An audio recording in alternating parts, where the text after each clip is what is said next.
Então, boa noite a vocês, boa noite pessoal do Instagram, do Facebook, do YouTube. Sejam todos bem-vindos. Hoje o nosso tema é libere seus caminhos para que a gente possa alcançar a abundância. Para isso a gente trouxe uma imagem. Alguém decide, enfim, fazer uma longa viagem. Sabe que pode demorar por um tempo, mas ao final encontrará um grande tesouro. Dessa forma, prepara o melhor que pode preparar e começa então a longa caminhada. Durante dias e noites, enfrenta tempestades, frio. Muitas vezes se encontra sozinho, se deita à beira do caminho e pensa que vai desistir. No entanto, recorda como uma luz que vem lá do fundo de sua alma. Recorda que no final existe um grande tesouro. E quando chegar lá, toda a sua vida pode se transformar. Assim, uma nova força o toma e ele então retoma a caminhada. Caminha por mais um tempo. Às vezes, aquilo que levava como provisão se acaba e a fome dilacera o seu corpo. Nesse momento, novamente quase desiste. Encontra, à medida que avança, outros que também começaram esse mesmo caminho. E caminham por um tempo juntos, conversam, trocam aquilo que levam consigo. Vez por outra, um ou outro dos companheiros desiste. Talvez morram à beira do caminho. Outros caminham com mais rapidez. E mais uma vez, aqueles que viajaram por um tempo juntos se dispersam. E muitas vezes, de novo, se encontra sozinho.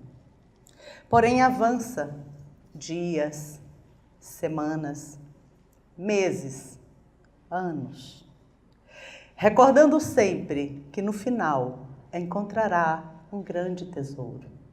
E é por isso que avança, porque sabe que após o final tudo será diferente. Dessa forma, depois de um longo tempo, chega ao sopé de uma grande montanha. Estou quase lá, pensa ele. Agora só falta mais um pouco. Só falta subir a montanha. Dessa forma, começa então essa subida. Percebe que muitos daqueles que riram, que estiveram com ele ao longo do caminho, muitos ficaram para trás. Muitos já subiram e outros estão ainda no movimento de um passo de cada vez. E assim, começa a subir, segurando aqui e ali. Avança um pouco a cada dia. À medida que avança, olha do alto da montanha e percebe que pode enxergar mais longe. Percebe que ali, à beira de onde ele mesmo passava, haviam lugares bonitos que ele não havia visto antes, porque não estava tão alto. E assim, durante mais alguns dias, enfim, ele chega. Ele chega onde ele pensava chegar. Ele chega onde está o grande tesouro. Observa no alto da montanha uma grande caixa, uma caixa dourada. Apesar dos longos anos que ela permaneceu ali, exatamente a quantidade de anos que ele leva consigo, a caixa permanece brilhante. O cadeado de diamante, a chave de ouro estão intactos. Agora sim, agora é fácil.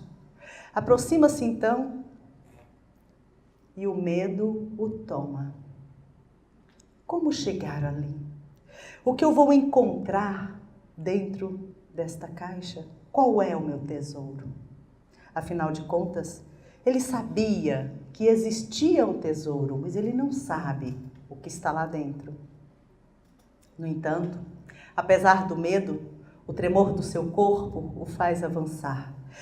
Eu não posso passar por tantos anos, por tantas coisas e chegar aqui e continuar desistindo. Toma então a chave, destranca o cadeado. E quando olha para dentro da caixa, existe ali um lindo espelho. Quando olha então para o espelho, fita profundamente os seus olhos, os seus próprios olhos. Percebe que pelo tamanho do espelho é possível ver também o pulsar do seu peito e do seu coração. Enfim, chegaram no lugar certo, no seu grande tesouro, naquilo que ele podia contar para ser feliz dali em diante. Hoje, quando eu fechei os olhos por alguns minutos, para pensar sobre o que falar com vocês, me veio essa imagem, né? Parece uma história. E me vieram as imagens e eu formatei isso como uma história. Pensei em falar sobre coaching, em falar sobre os passos do dia a dia, mas o que me veio foi isso, a nossa necessidade de olhar para nós, de ter coragem de enfrentar cada passo, cada dia. Ter coragem de ficar sozinha sozinhos muitas vezes, porque muitos que estão ao nosso redor às vezes não compreendem o que nós queremos. Ter coragem, assim como vocês que estão aqui, muitos já fizeram mergulhos profundos, né? Terapêuticos, enfim. E o processo terapêutico, seja de constelação, seja outro qualquer, é um percurso. É algo que a gente só faz com coragem. Né, companheira? Com coragem. Quando a gente tem coragem, que você sabe que após aquilo você não será mais o mesmo. Cada passo que a gente dá dentro de terapias profundas, a gente encontra um pouco mais daquilo que está dentro de nós. E nós somos uma caixa dourada. Nós somos isso que está dentro ou em algum lugar de nós. E a partir dessa conexão, nós conseguimos fazer com que as coisas comecem a dar mais certo. Sejam bem-vindas. Os celulares já estão desligados? Chegou mais prosperidade. Que ótimo, sempre. Então, quando nós olhamos para a nossa própria vida, para o nosso momento, para a nossa experiência e percebemos que algo não está tão bem, então como avançar? Né? O que eu posso fazer? E a gente precisa ter essa coragem. Não vão ser todos os dias que a gente vai sorrir. Muitas vezes a gente vai se sentir sozinho. Muitas vezes tem pessoas ao nosso lado que vão ficar para trás. Outros que vão caminhar mais rápido do que nós. Mas dentro do processo, para liberar o nosso caminho e alcançar o nosso sucesso, nós precisamos sim observar quem nós somos e perceber a caixa dourada que nós somos. Perceber que não importa se a gente tem 15, 30, 50, 70, 80 anos. Isso que nós somos é brilhante. E a gente pode sempre fazer algo novo. Não importa quantos anos a gente tenha. E quando a gente está, então, disposto a fazer esse movimento, nós conseguimos. Através dessa conexão conosco mesmo, a gente consegue se conectar com a força que existe no universo, que nos ajuda. A gente sempre fala, Napoleão Hill diz para nós, que a gente precisa fazer só 10%. Não é só ele que diz isso, né? Outros autores também. mas a gente precisa fazer 10%, porque os outros 90% vêm por acréscimo, vêm de acordo com aquilo que a gente fez. De acordo com a gente não precisa compreender do motor do carro para aprender da partida, pisar no acelerador, passar a marcha. Só isso, o carro anda sozinho. Então, assim, somos nós no mundo. A gente só precisa fazer os primeiros passos. Muitas vezes a gente acredita que não vai conseguir avançar. Quantas vezes, quantas pessoas passaram por processos de depressão, e eu já passei também, e a gente pensa, fala, gente, eu não vou conseguir sair disso. É o momento que a gente está deitado à beira do caminho. Às vezes tem pessoas sorrindo quando a gente está com depressão, e a gente vai em algum lugar, e a gente vê as pessoas sorrindo, e a gente pensa, por que será que estão sorrindo? Né? A gente pensa, que alegria é essa? Onde é que está? Mas a gente não é 100% depressivo. É uma parte nossa que quer uma solução. Quantas vezes e quantas pessoas têm tirado a própria vida porque tem uma questão, é só uma questão para resolver. Mas nós não somos uma questão. Nós somos um complexo de 100%. Só uma parte nossa pode estar com problema. A gente não é um problema. Nós não podemos admitir que somos um problema. Nós temos que ter problemas. E é bom que a gente tenha. Nós só desenvolvemos a criatividade, a força, o poder, a superação através do conflito. O conflito é uma bênção na nossa vida. O próprio Bert Hellinger fala, né? O Bert Hellinger, que é o criador dessa abordagem, ele fala sobre isso. A gente prospera e cresce no conflito. E tem uma frase muito interessante: se você quer matar um homem, tire os problemas dele. Então, o processo que muitas vezes nós estamos passando numa situação e outra, numa área ou outra, que isso esteja fora de nós e a gente possa olhar como se estivesse na nossa mão. Nós temos que ter o problema nas nossas mãos e não deixar que ele tome conta do nosso corpo, da nossa mente totalmente. E existe então sempre esse percurso, sabe? É fácil, é muito fácil ter abundância, é muito fácil resolver as questões. O primeiro passo é acalmar a nossa mente, silenciar a nossa mente. Se não tem habilidade para fazer meditação, por exemplo, eu sempre sugiro, se você não tem hábito de meditar e ainda não consegue, eu sei que vocês conseguem, né? Todo mundo aqui medita, pelo menos 5 minutos por dia, que o brasileiro adora meditar, né? Então, mas tem algumas pessoas que não meditam, né? Então, para esses que não têm o hábito, eu digo assim, quando estiver com problema, com alguma questão, que você precisa acalmar sua cabeça, né? Os homens têm uma facilidade maior, porque eles ficam caladinhos, né? A gente infernizando eles, mas eles ficam caladinhos lá. E a gente fica falando, né? Essa é a diferença. O masculino cala e o feminino, gente, fala. O feminino fala sem parar, né? Quando a gente quer encontrar uma solução. Mas a gente precisa acalmar a nossa mente, tanto o homem quanto a mulher. O homem talvez encontre soluções mais fáceis, porque eles se calam, se fecham. Mas eu digo, quem não tem o hábito de meditar, feche os olhos por uns minutos e observe o movimento do seu corpo enquanto você respira. Porque a gente silencia a mente focando ela num ponto específico. Depois a gente acostuma, você fecha os olhos, né, e já entra em estado meditativo. Como eu falei para vocês, em 5 minutos, fechei os meus olhos e perguntei, né? Perguntei para o meu coração, para o meu corpo, né? Qual caminho eu devo seguir com o grupo hoje? Aí me veio aquela história que eu contei para vocês, né? Quem chegou agora não sabe a história.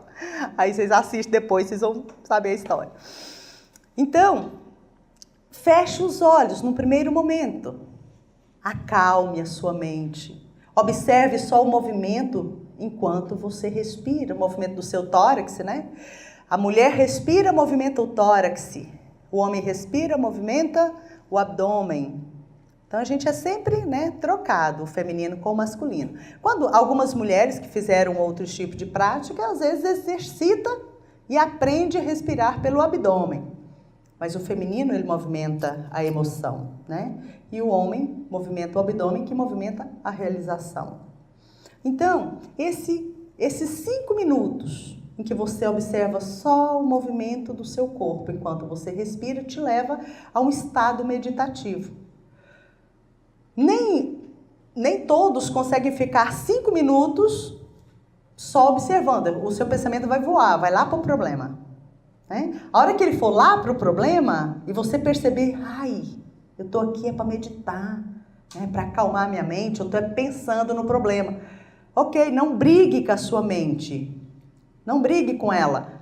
Ah, eu estou aqui para meditar e observar o movimento do meu tórax enquanto eu respiro. E volta de novo. Seu pensamento vai voar de novo. Você vai perceber que ele voou, você traz de novo. Então você vai começar então a acalmar a sua mente.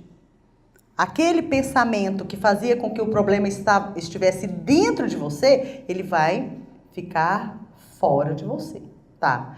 Nesse processo de meditação, depois de acalmar um pouquinho a sua mente, se pergunte: como está minha relação com os meus pais? Então, o processo e o percurso, o caminho para se chegar à abundância é o mesmo. É o mesmo aqui, nos Estados Unidos, na Alemanha, no Japão. O processo é o mesmo. O primeiro passo é se perceber como eu estou em relação aos meus pais. Por quê?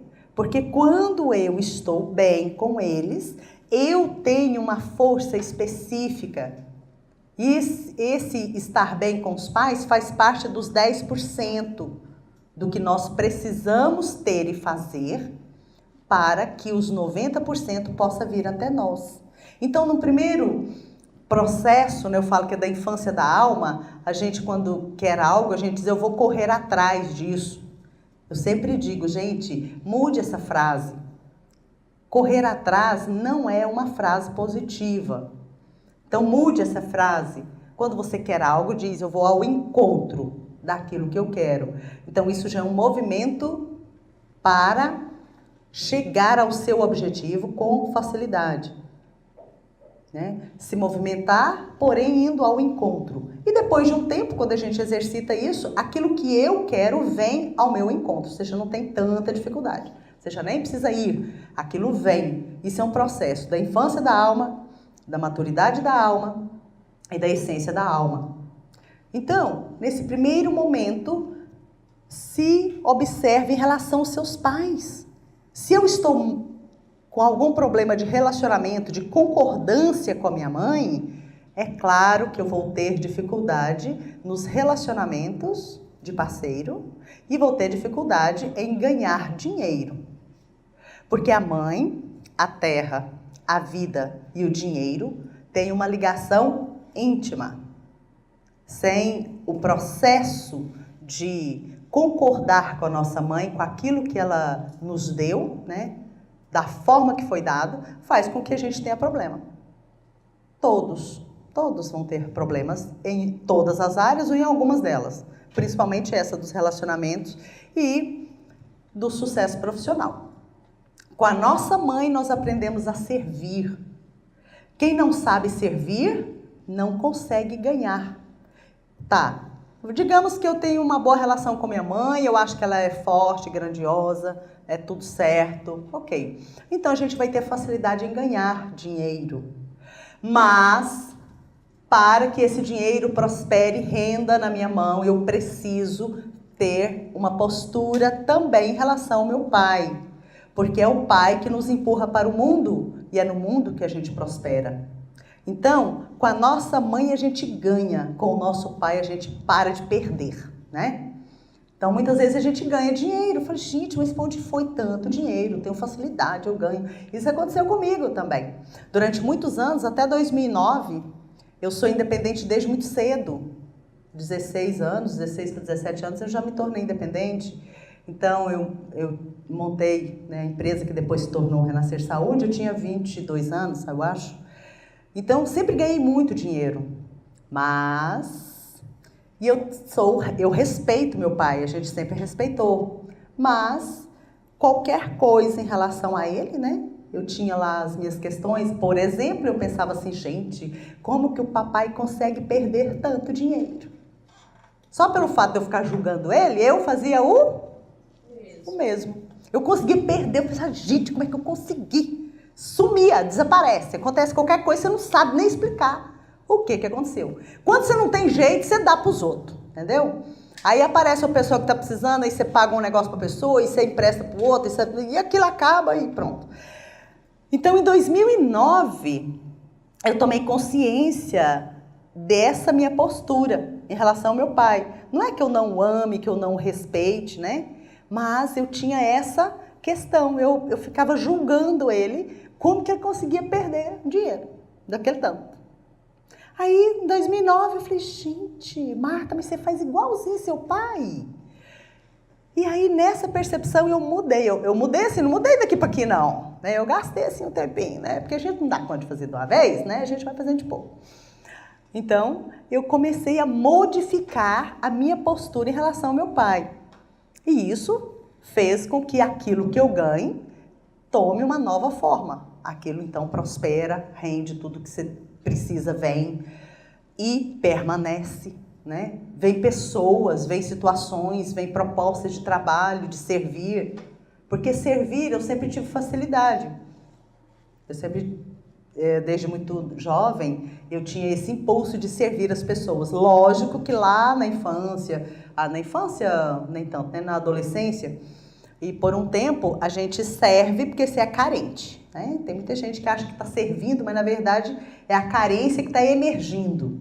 Então, depois de um tempo, quando a gente realmente se torna abundante, aí a gente verdadeiramente serve. Mas como eu sempre admirei minha mãe, a minha avó materna, a minha avó paterna, com o jeito delas nos servirem, servir as pessoas, então eu tinha isso com facilidade. Agora, ganhava porque servia e perdia porque não respeitava o pai nesse movimento de perder dinheiro. E certa vez, eu perguntei para o meu professor de constelação, que foi nesse dia de 2009, e perguntei, disse para ele, falei, Décio, eu percebi que eu faço o mesmo que meu pai. Meu pai sempre ganhou e tudo, e ele perde tudo e fica só com o suficiente. E eu fazia a mesma coisa. Aí o Décio então me disse assim, seu pai perde dinheiro para não perder a própria vida ou a vida dos descendentes. Ele só me disse isso. E aquilo moveu. Eu estava como vocês, assim, sentados, ele só me falou isso e continuou a aula. E aquilo me moveu que eu tive assim, uns 10 minutos de tremor no meu corpo. E isso tem a ver, muitas vezes, com bens adquiridos injustamente pela nossa família. Então, eu tinha esse olhar, por que meu pai perde tanto? Né? A pergunta seria, e o que você tem com isso, Marta? Né? Então, eu teria respondido nada. Mas eu ficava ali naquele julgamento, passando pela mesma situação. Então, esse primeiro movimento é um movimento decisivo para quem quer ter abundância. Quando a gente fala em abundância, é financeira, nos relacionamentos, na saúde física, na saúde emocional. E realmente vai dissolvendo as nossas crenças, né? A gente faz um processo de autopercepção e a gente muitas vezes não percebe quantas crenças limitantes a gente traz. A gente acredita que à medida que os anos passam, a gente vai ficando mais saudáveis ou mais doentes? Mais doentes, né?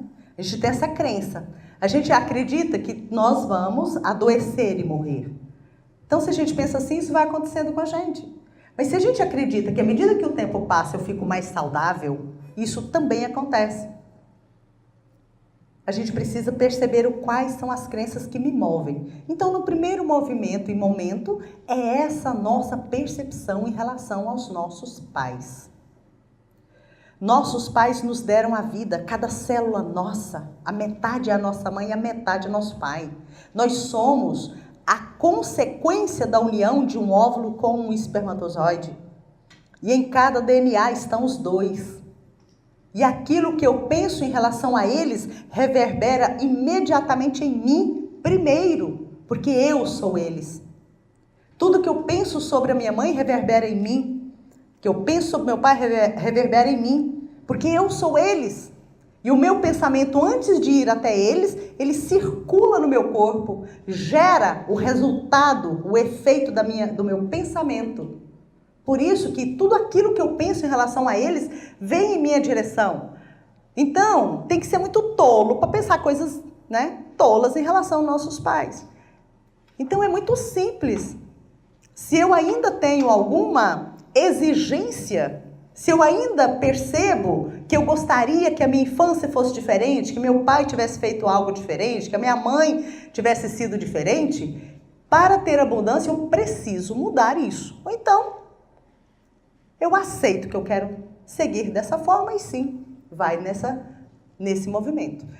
Bom, olhei para isso, busquei mudar isso em mim, então eu tenho que ter o quê? Um objetivo. Para quê? O que na minha vida? Eu posso me perguntar, o que em minha vida eu gostaria que fosse diferente? Que é o que a gente pergunta quando a gente vai constelar alguém. Do que você precisa? Então pergunte para você, do que você precisa? Do que eu preciso? O que eu preciso que aconteça na minha vida para que eu me sinta realmente feliz? Então, a partir dessa pergunta, você descobre então um objetivo. Certo, eu quero fazer o quê? Fazer um cruzeiro, Então, anote isso. Eu falo sempre, gente, é início de ano. Procurem ter uma agenda física. A agenda do celular é ótima, muito bom. Mas, se possível, se você quiser seguir aquilo que eu faço, que eu faço e na minha vida funciona, deixe o lembrete do celular, deixe a agenda do celular para lembrete, ou use um lembrete no celular. Mas use uma agenda física. A agenda, assim como nós vemos nas constelações, a agenda ela é um campo de consciência.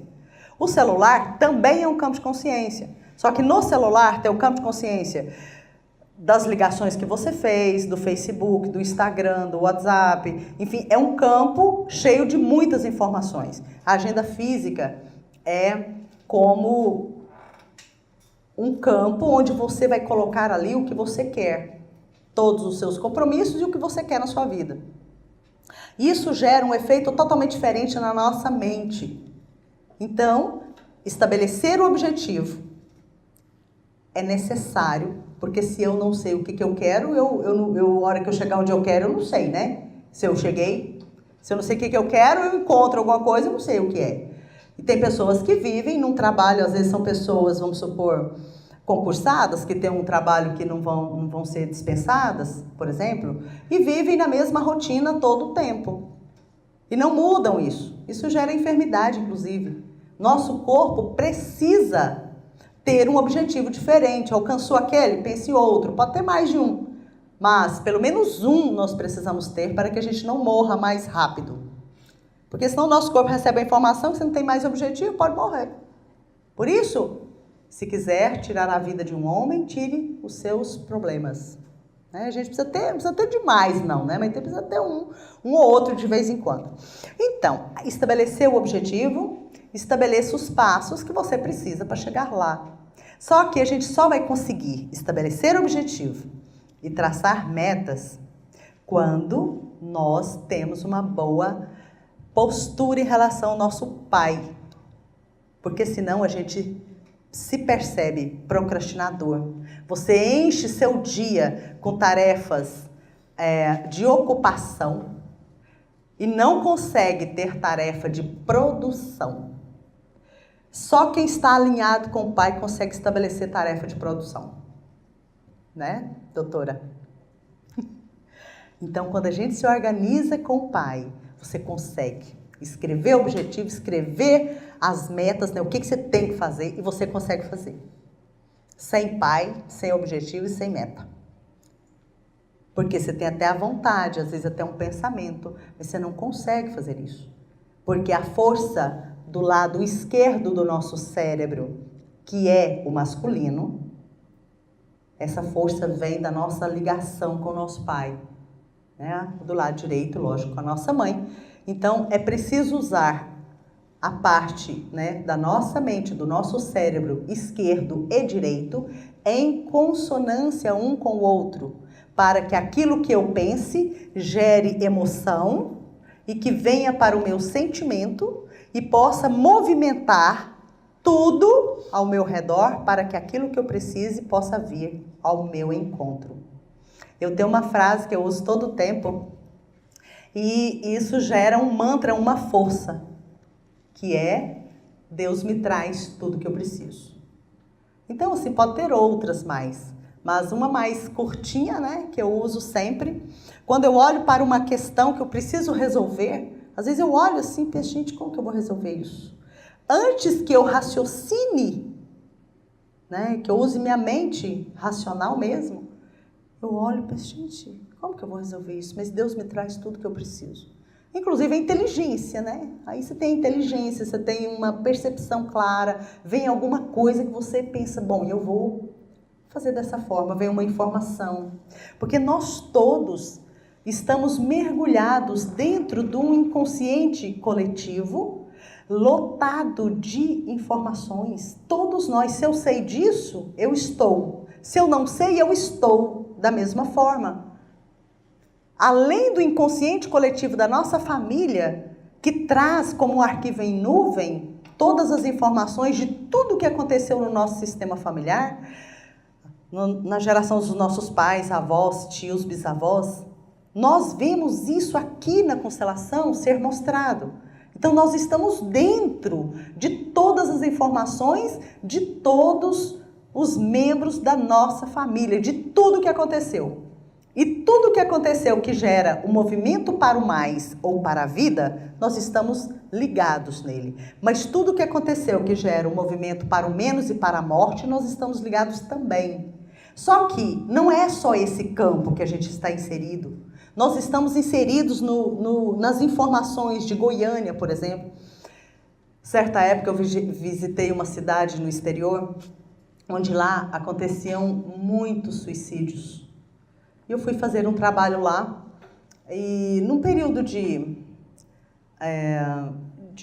tempo, né, que eu falo, eu vou passear e trabalho, né, não vou trabalhar e passeio não, eu gosto mais de conhecer os lugares. Então, andando pela cidade, a gente percebia aquela força, aquele movimento, sabe? Era como se nessa conexão com a quantidade de pessoas que se suicidavam ali naquela região, e muito especificamente naquele local daquela cidade, a gente sentia isso em nós. Então, eu não sou lá daquele lugar, eu só estava lá. Então, quando a gente está naquele lugar, em qualquer lugar, a gente vai estar conectado com essas informações, com esses sentimentos. Então, a gente precisa aprender. Quando eu falei a questão de meditar e silenciar a mente, é porque muitas vezes nós estamos sendo conduzidos por informações do campo do nosso sistema familiar, mas muitas vezes do campo do lugar onde nós estamos, seja Goiânia, seja onde for.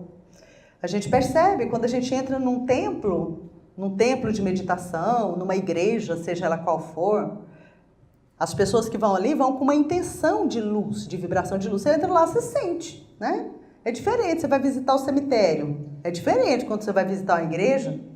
O sentimento é outro. As pessoas que vão ao cemitério, geralmente, pelo menos grande parte delas, algumas vão estar felizes porque o outro morreu, né? Mas alguns vão estar tristes, a maioria das vezes, né? Quem vai está triste. Então, aquele campo também vai trazer, né, essa informação das pessoas nas salas de velório.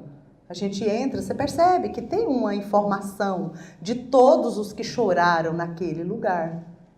Muitas pessoas vão em velórios e se sentem mal. Por quê? Porque entrou em conexão com o campo dessa informação. Então, dentro desse movimento, né, acalmar e silenciar o pensamento e a mente. A partir desse momento, buscar uma nova postura em relação aos seus pais, criar um objetivo e estabelecer as metas. E nesse formato simples, a gente consegue, enfim, alcançar aquilo que a gente deseja. Ah, mas está simples demais, né? Parece muito simples, mas o essencial, o próprio Bert Hellinger diz, o essencial é simples. É olhar para aquilo que você quer. Às vezes as pessoas têm muitas dívidas, um exemplo, muitas dívidas ali que estão atrasadas, né? A gente você tem que desfocar da dívida. Você tem que olhar na criatividade, olhar na solução, no que eu preciso e não no problema. Quando a gente foca no problema, ele aumenta.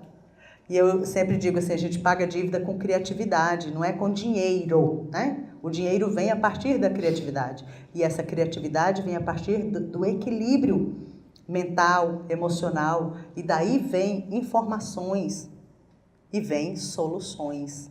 E todas as dificuldades têm solução. Tudo na nossa vida tem solução. Nada é eterno. Nem a alegria e nem a tristeza. Nem a felicidade e nem o problema. Tudo chega a termo e começa um outro movimento. Dentro desse processo, eu sempre digo, né? Como Jerônimo Telm sugere, eu acho isso fantástico. Anote 5 atividades de produção por dia. Se o restante do dia você quiser ter atividade de ocupação, tenha. Mas estabeleça 5 atividades, 5 ações de produção. Né? Eu vou fazer um telefonema, eu vou fazer algo pelo Instagram, eu vou fazer o quê? Eu vou fazer uma reunião, eu vou escrever um projeto, eu vou pensar o quê? O que eu vou fazer? 5 atividades de produção. Então, isso é importante. E Jerônimo fala o seguinte, não é 4 nem 6, é 5. Né? Porque esse número e traz uma força, né, diferente. Então, às vezes a gente coloca 6 ou 7 ou mais, porque tem gente que fala, não, agora eu estava parado, não estava fazendo muita coisa, agora eu vou escrever 20 atividades. Aí você não faz nenhuma, porque você pensa, nossa, é muito, né, eu vou começar amanhã. Então, você coloca sempre 5 movimentos simples.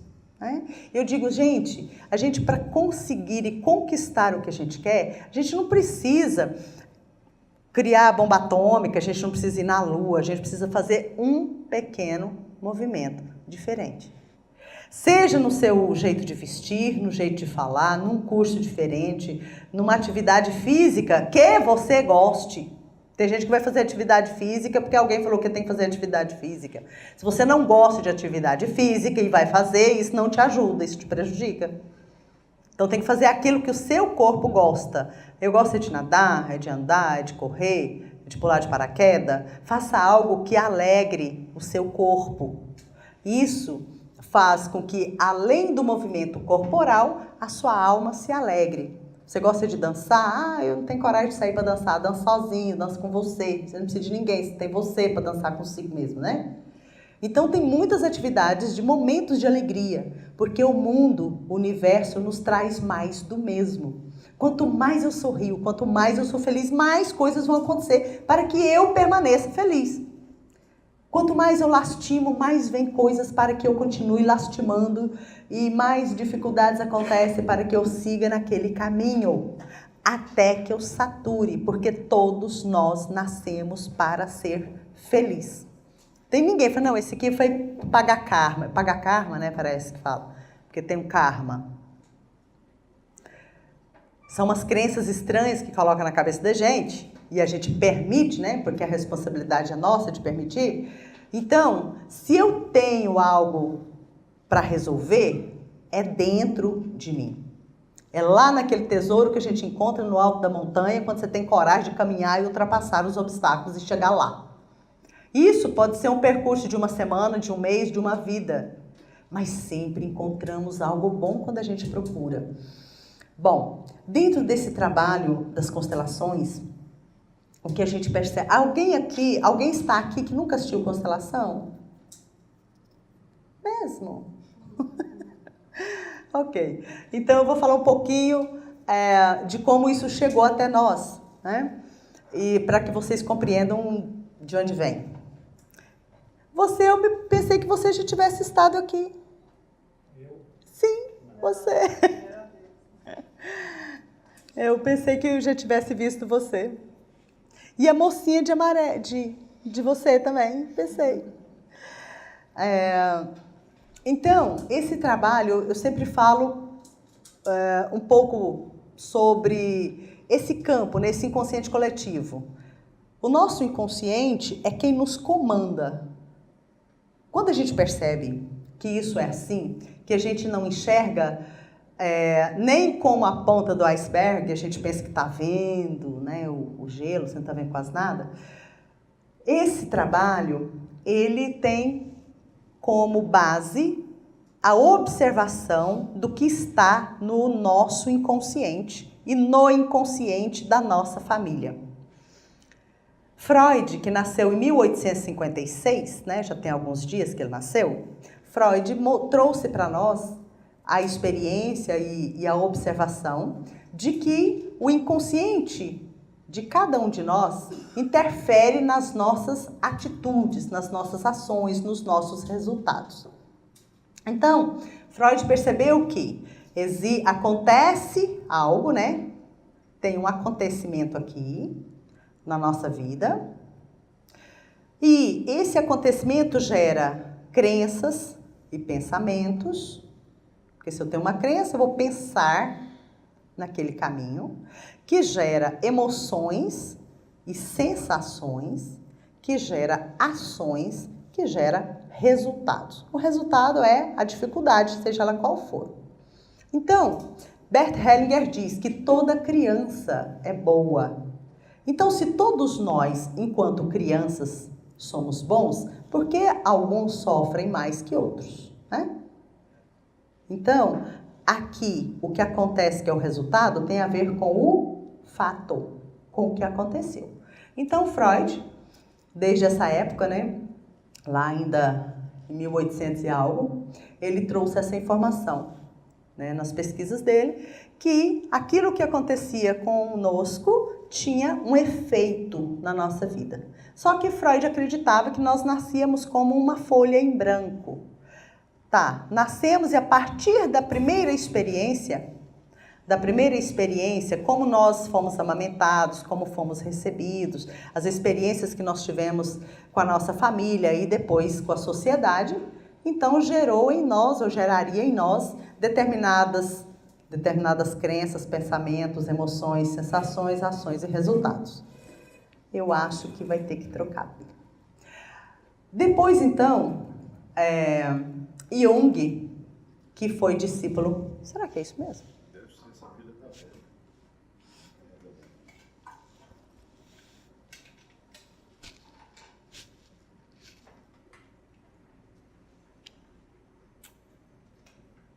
Trocando pilha, gente.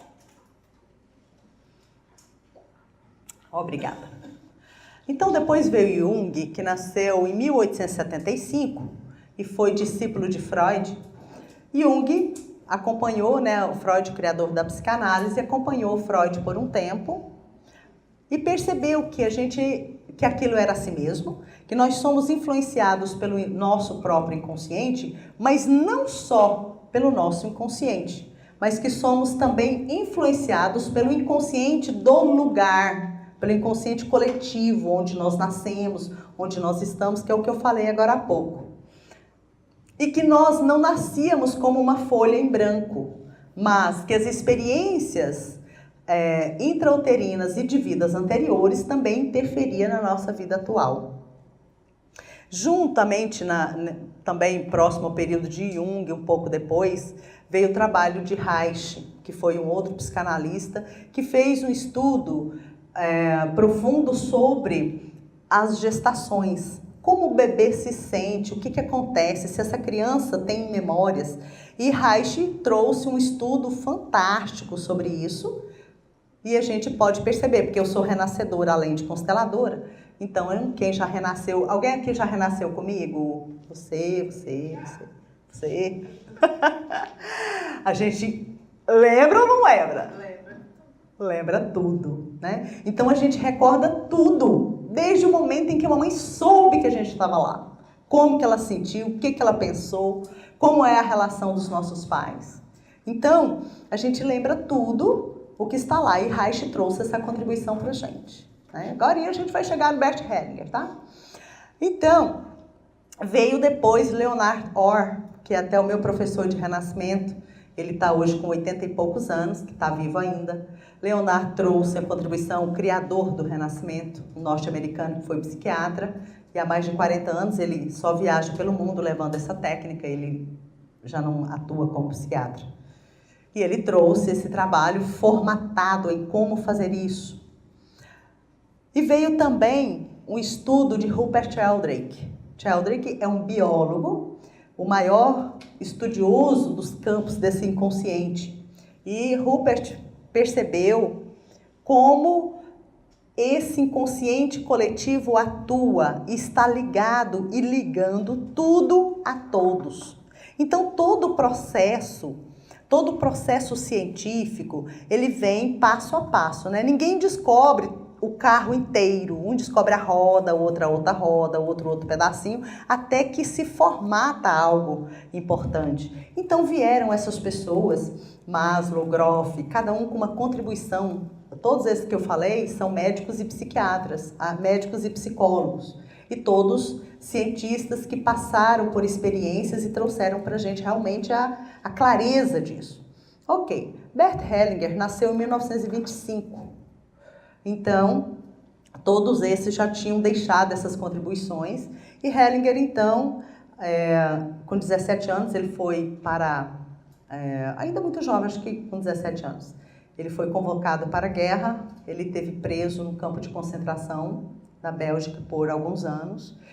Quando ele voltou para a Alemanha, porque ele é alemão, então ele tornou-se padre e foi para a África do Sul, trabalhar com as tribos dos Zulus. Lá nessa experiência dele na África do Sul, ele percebeu que aquilo que ele tinha de ensinamento como missionário católico, não tinha efeito, ele não estava conseguindo contribuir com aqueles povos de lá.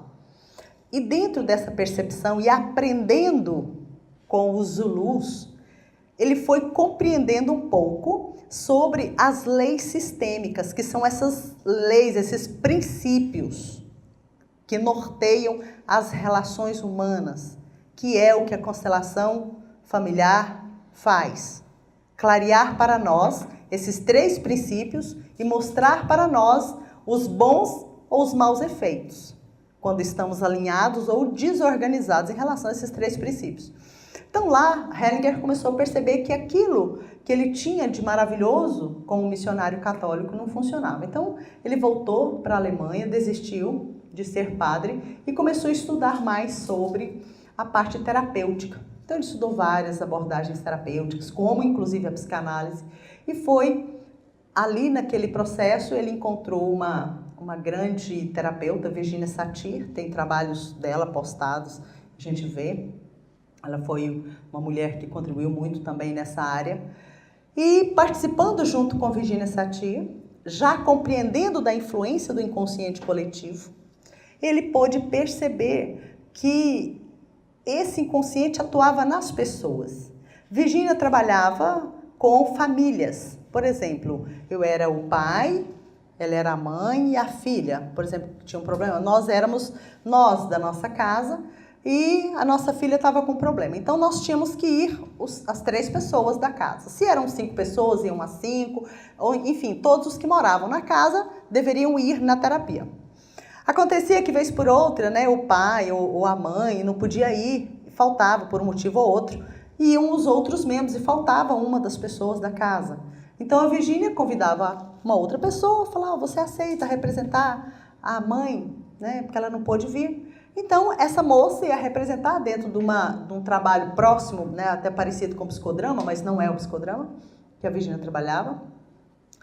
Então, essa pessoa ia representar a outra, que ela não conhecia, nunca tinha visto, e ela começava a ter sensações, às vezes dores, às vezes falar frases que não era comum a ela, mas comum a outra pessoa.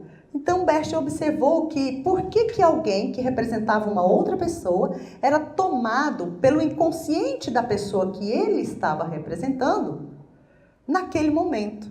Então ele começou a expandir a sua percepção. A partir disso, ele mesmo começou a trabalhar dentro dessa pesquisa, desse olhar, né? Porque isso aqui não é uma pesquisa que a gente faz estudando livros. A constelação é um desenvolvimento da nossa percepção. É desenvolver a percepção. É ver a fenomenologia, ou seja, você observar o fenômeno, aquilo que surge a partir de um movimento. Você nunca sabe o que vai acontecer depois, você não sabe o que está no inconsciente da pessoa. E dentro daquilo que é no inconsciente, o que vai emergir. Então, só depois que emerge que você consegue fazer a leitura. Talvez, às vezes, a gente nem consegue. Então, Bert Hellinger começou nesse trabalho e ele quis fazer algumas experiências e foi montar um grupo.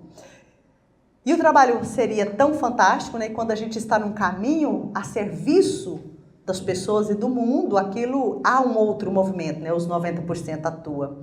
Então, o primeiro grupo que ele fez foi tão grande que ele pensou que fosse lá, eu já li, mas eu não lembro, tipo 50 pessoas, chegaram 200 pessoas.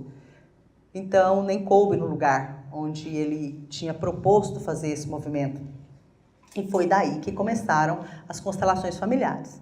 Então, o que a gente percebe?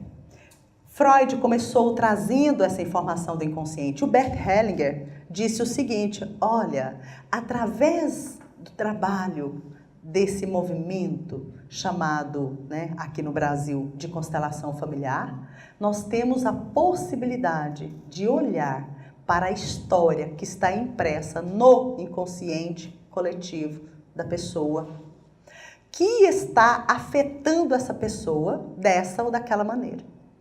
Então, se uma pessoa tem um câncer, por exemplo, se a pessoa está com depressão, se ela tem dificuldade em ganhar dinheiro, se ela não consegue passar num concurso, se ela não consegue ter um bom relacionamento de parceiro, enfim, não importa qual é a dor dessa pessoa. O que está no inconsciente dela, o que está no inconsciente familiar dela, que está gerando isso.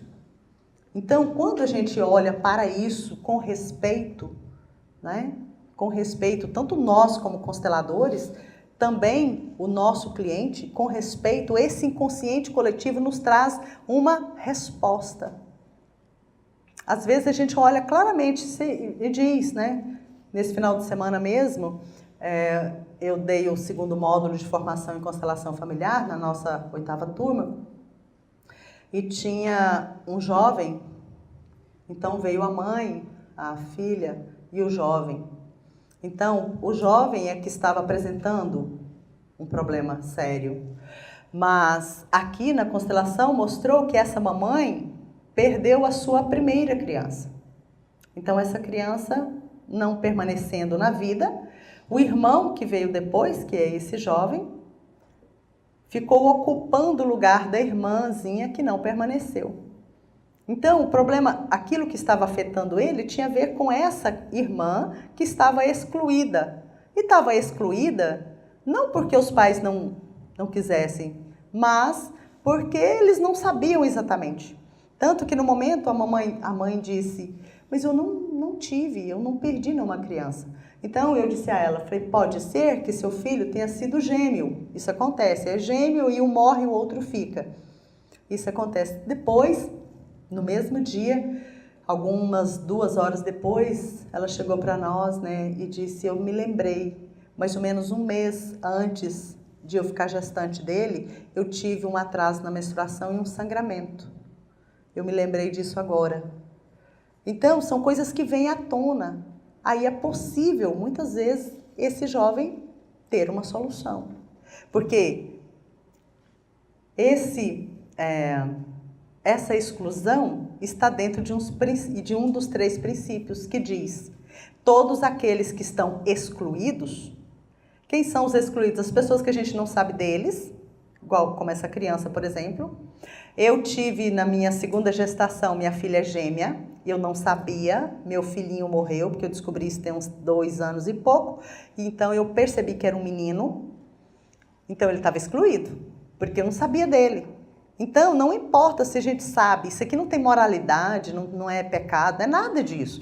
São leis, como a gravidade, né? Você cai do avião, eu não sabia que tinha lei da gravidade, morreu. Então, não é uma coisa que você enxerga, mas existe. A gente enxerga através desse movimento. Então, um dos princípios é do pertencimento. As pessoas, às vezes, não são só os que morreram. Pessoas que nós falamos mal, pessoas que a gente não concorda com o comportamento delas na nossa família, por exemplo, nosso pai, avô, tio, enfim. As pessoas que são mal faladas. As pessoas cuja família se envergonha dela.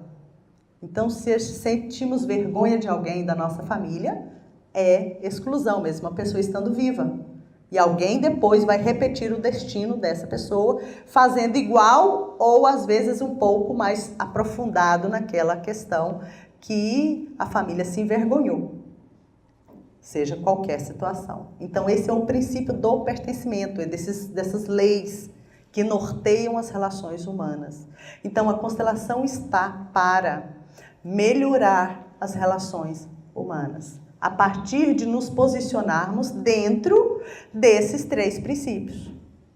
Do pertencimento, que eu disse agora, da hierarquia, que significa todos aqueles que nasceram primeiro têm o direito de dar, quando fala dar, é qualquer coisa, é presente, é bronca, é o que for, dar algo para quem veio depois. E opinião, né? Quando um menor quer dar opinião ao maior, gera um mau efeito, problema, perder dinheiro, enfim, várias coisas acontecem. Significa na hierarquia que quem é maior fala, quem é menor escuta e cala, né? Escuta e cala. Não precisa fazer tudo que o maior disse para fazer.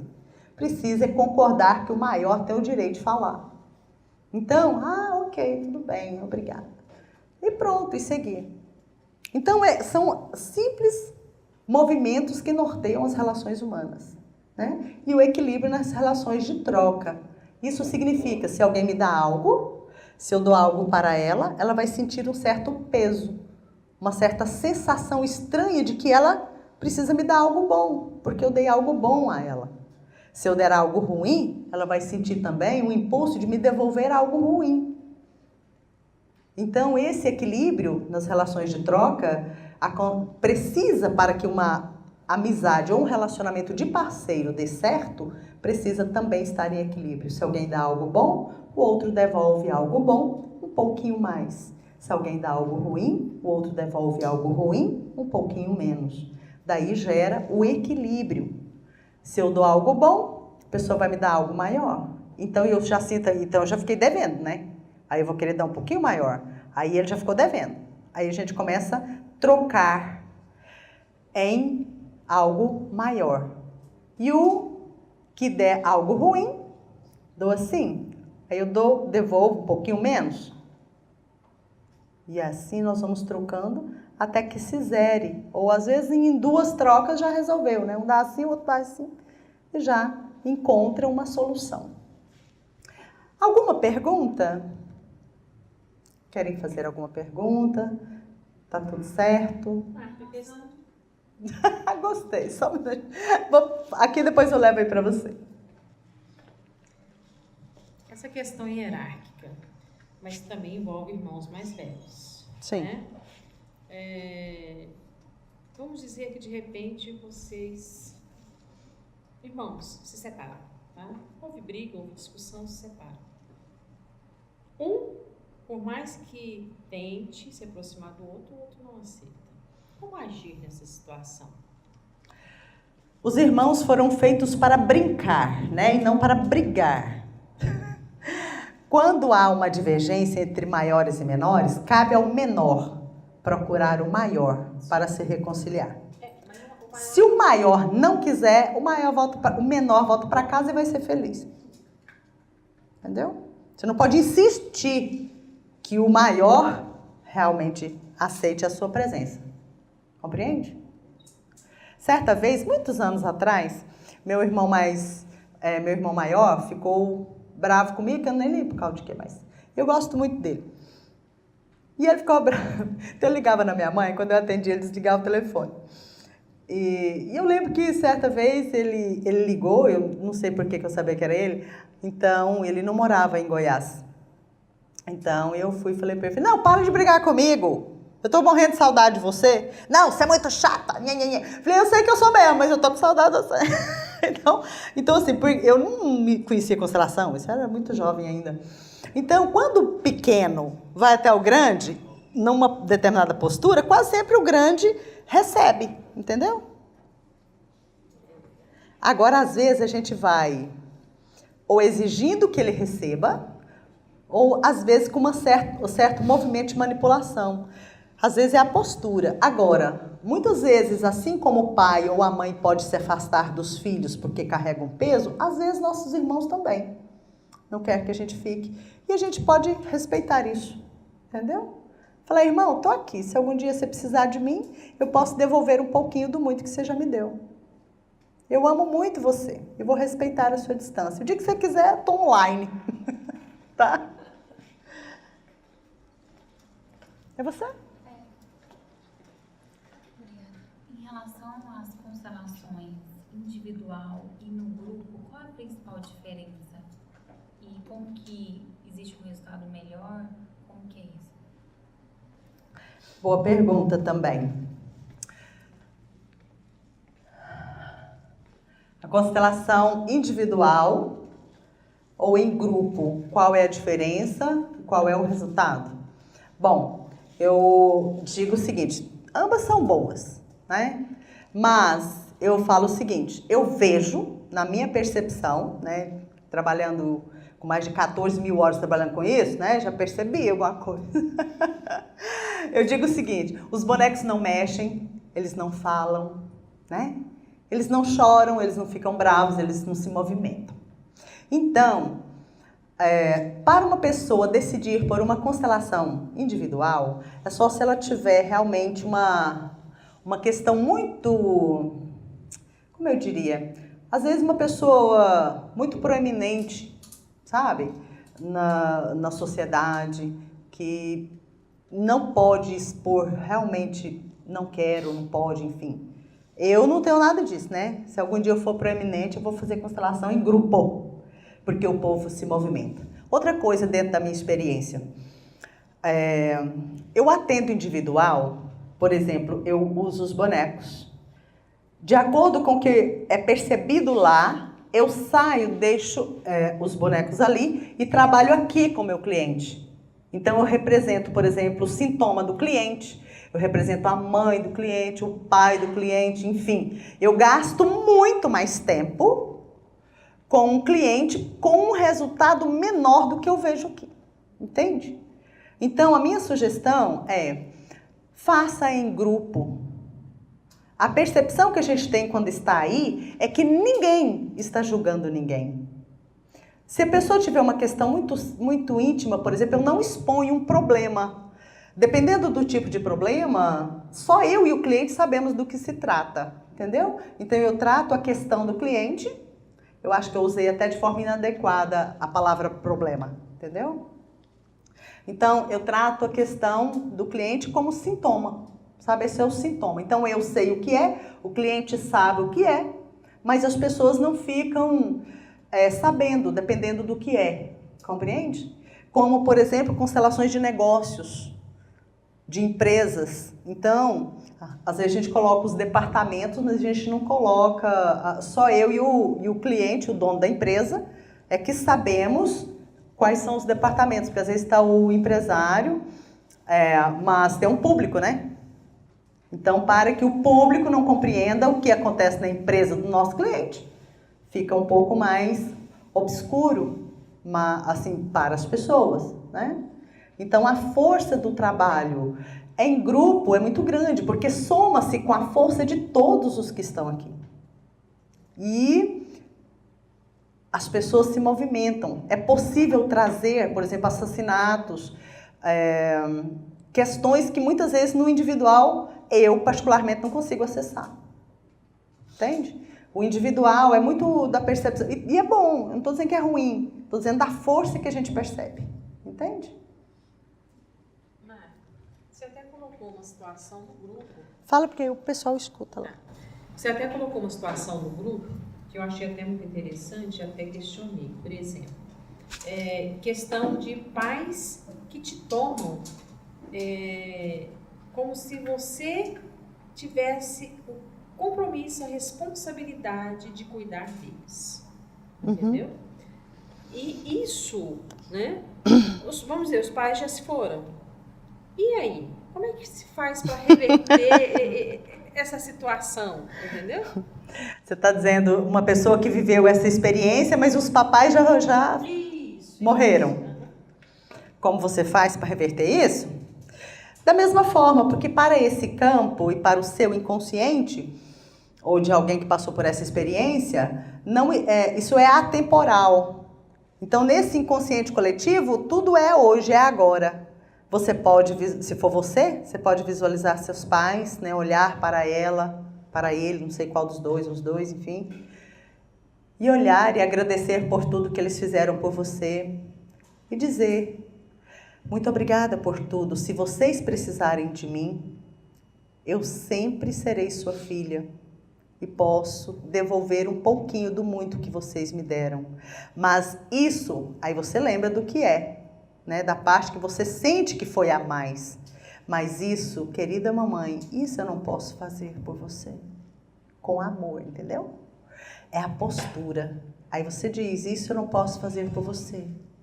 E dá um passinho para trás. Ou seja, você está saindo daquilo, entende? Mesmo eles não estando aqui na vida, você fazendo isso, você está saindo. Você pode olhar para o papai e dizer: isso, papai, eu não posso fazer por você. Entende? Mesmo que já tenha sido feito? Claro. Você está mudando, você está saindo do movimento de seguir fazendo. Quem passou pela experiência de fazer isso, atitudes inadequadas em relação aos pais, tem o impulso de fazer isso em relação a todo mundo.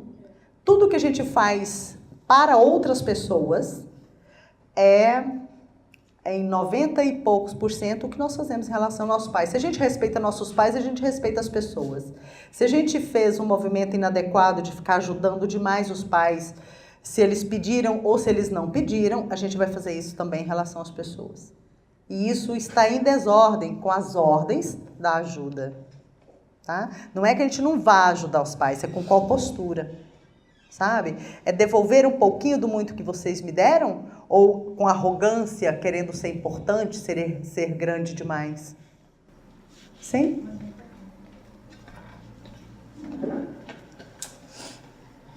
Agora, após entendido que você falou da importância de estar alinhado com os pais, e quando a pessoa teve 4 figuras, por exemplo, a pessoa foi criada pelos avós, mas a pessoa tinha os pais. Como que ela deve proceder nessa situação? Da mesma forma. Não, os pais são os pais.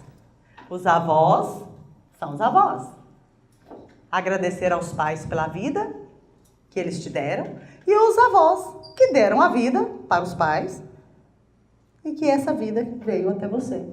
Quando os pais deixam a gente com os nossos avós, para que nossos avós nos cuidem, é porque eles confiam ou não confiam que os avós vão cuidar bem de nós? Porque confiam, né? Então os pais, mesmo quando eles nos entregam em adoção, eles fizeram para nós o melhor que eles podiam fazer.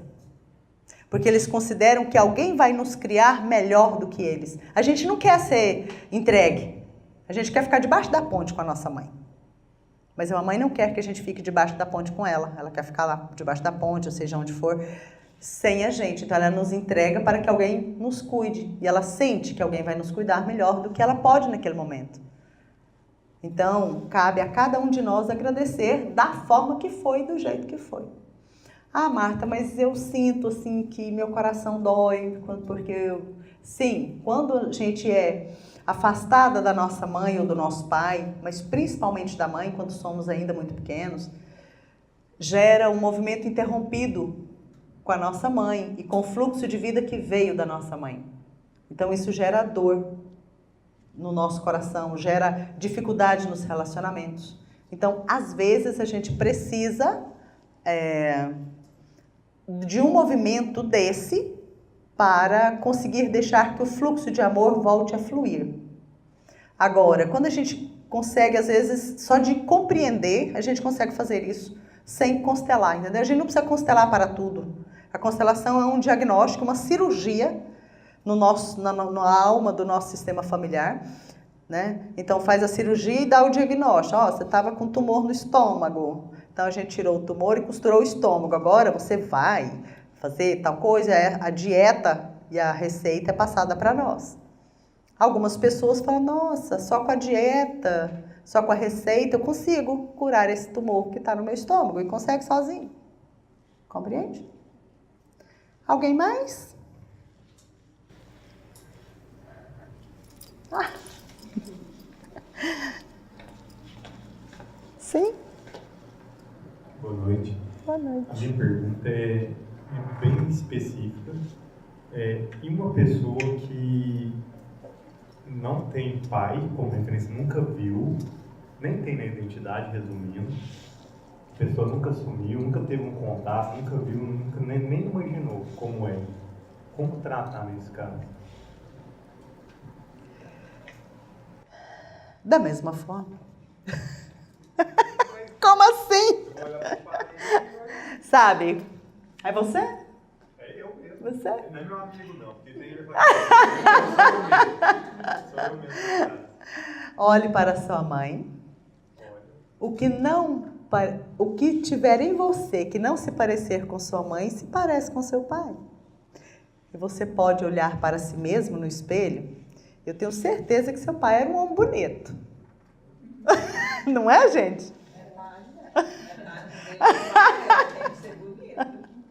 Então, é uma situação, como eu disse agora, do movimento interrompido. No seu caso, do movimento interrompido com seu pai. Então, muitas vezes, a nossa mamãe, por um motivo ou outro, né, ela não pôde trazer o nome do nosso pai para nós. Mas o mais importante é que em algum momento eles se encontraram. Eles estiveram como homem e mulher. E mesmo que eles estiveram como homem e mulher várias vezes, foi só em uma delas que você veio. E é dessa uma vez que você está aqui. Que eles puderam unir um espermatozoide e um óvulo e formar um belo homem, como você é. Então, olhe para as suas características físicas e características de comportamento. Você pode fazer isso assim, escreve de cá, mãe, pai. Daí você escreve o que tem em você que parece com sua mãe. O que tem que não parece que existe em você. Você já pode botar no rumo do pai. Sabe? Isso te conecta com seu pai. Isso te faz mover a metade de você que está em cada célula do seu corpo e gera um movimento seu para a vida, para o mais sucesso ainda que você pode ter. Sabe? Porque você vai olhar, seus olhos não se parecem com os olhos da sua mãe. Então, eles são os olhos do seu pai. Sabe? Só de você fazer isso, você vai ver como isso vai alegrar você. E é muito interessante, às vezes a gente faz algo nesse sentido e de alguma forma, por alguma coisa, muitas vezes acontece aqui de a pessoa ter o contato com o pai, sabe? Algo surge. Eu vou atrás dele já está programado. Ah, tem como? Tem como. É porque assim, minha mãe sempre omitiu muito, né? Uhum. Inclusive eu fiz hoje aqui a constelação com o Wesley de manhã, e aí assim, acabou caindo nessa situação. Aí, assim, eu já imaginava realmente eu senti muita falta dele, de não ter um pai mesmo, realmente tem sentido. Aí eu pensei bastante, aí eu falei assim, cara, eu vou lá conhecer ele, vou chegar lá na tora.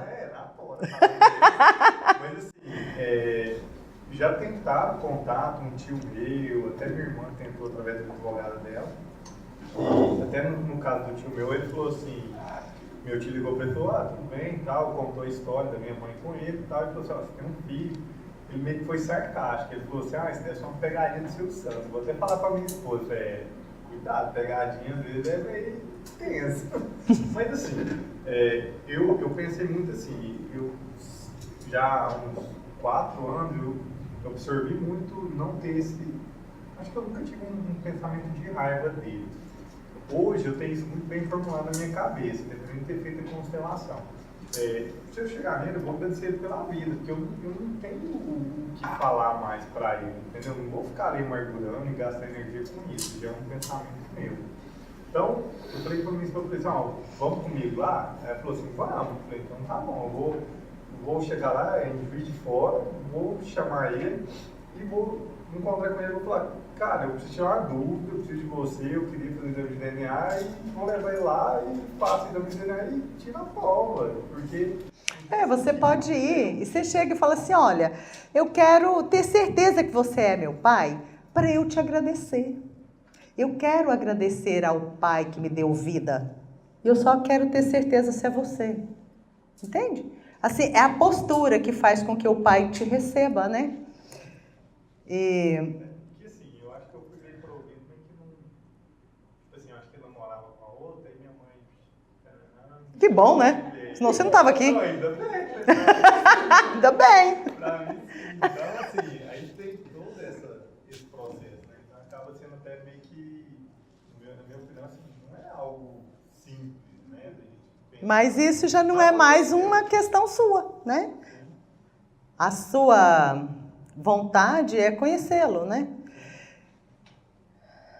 E às vezes você olha, só de olhar uma foto dele, você conseguir essa foto, ver a imagem dele em algum lugar, você olha e você já vê como você se parece com ele. Eu vou colar lá pessoalmente, olho no olho.